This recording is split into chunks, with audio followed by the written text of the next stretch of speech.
కొనుగోలు తడిచిన ధాన్యాన్ని మొలకెత్తే ధాన్యాన్ని కూడా కొనుగోలు చేయాలా, కొనుగోలు చేసి ఈ రైతాంగాన్ని ఆదుకోవాలి తప్ప ఇప్పటికైనా, ఎందుకంటే ఇంకా 4 రోజులు కూడా భారీ వర్షాలు అని చెప్తా ఉన్నాయి కనుక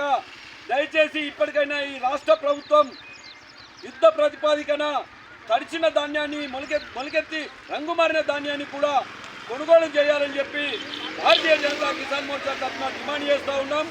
లేకుంటే ఎందుకంటే ప్రతి గ్రామానికి కూడా వారు ఎలక్షన్ కోసం గ్రామానికి కూడా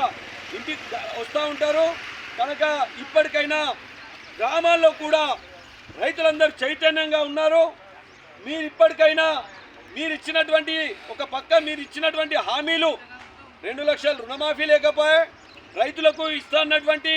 బోనస్ 500 రూపాయలు క్వింటాల్కు బోనస్ అని చెప్పి ఆ బోనస్ లేకపోయే, అవి లేకున్నా ఈ కొనుగోలు కేంద్రాలు చేతికొచ్చిన పంటనన్నా మీరు వెంటనే తూకాలు చేసి పంపిస్తే దీంతోనన్నా బాగుంటామనుకుంటే ఇది కూడా చేయలేకపోయిన కనుక ఇప్పటికైనా రైతుల పట్ల ఏ మాత్రం మీకు చిత్తశుద్ధి ఉంటే వెంటనే తూకాలు వేసి వీటిని తడిచిన ధాన్యాన్ని కూడా తూకాలు వేయవలసిందిగా భారతీయ జనతా కిసాన్ మోర్చా తరఫున డిమాండ్ చేస్తూ ఉన్నాం. లేకుంటే రైతు వెంబడ ఉండి రైతు తూకాలు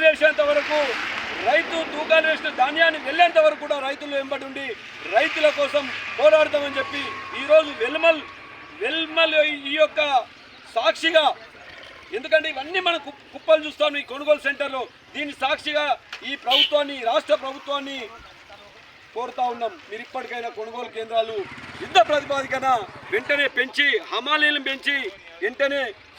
తూకాలు వేసినటువంటి సంచుల్ని కూడా తరలించలేకపోతా ఉన్నారు కనుక వెంటనే తూకాలు వేసిన బస్తాల్ని కూడా వెంటనే రైస్ మిల్లర్స్ పంపించవలసిందిగా భారతీయ జనతా కిసాన్ మోర్చా తరఫున డిమాండ్ చేస్తా ఉన్నాం. జై కిసాన్.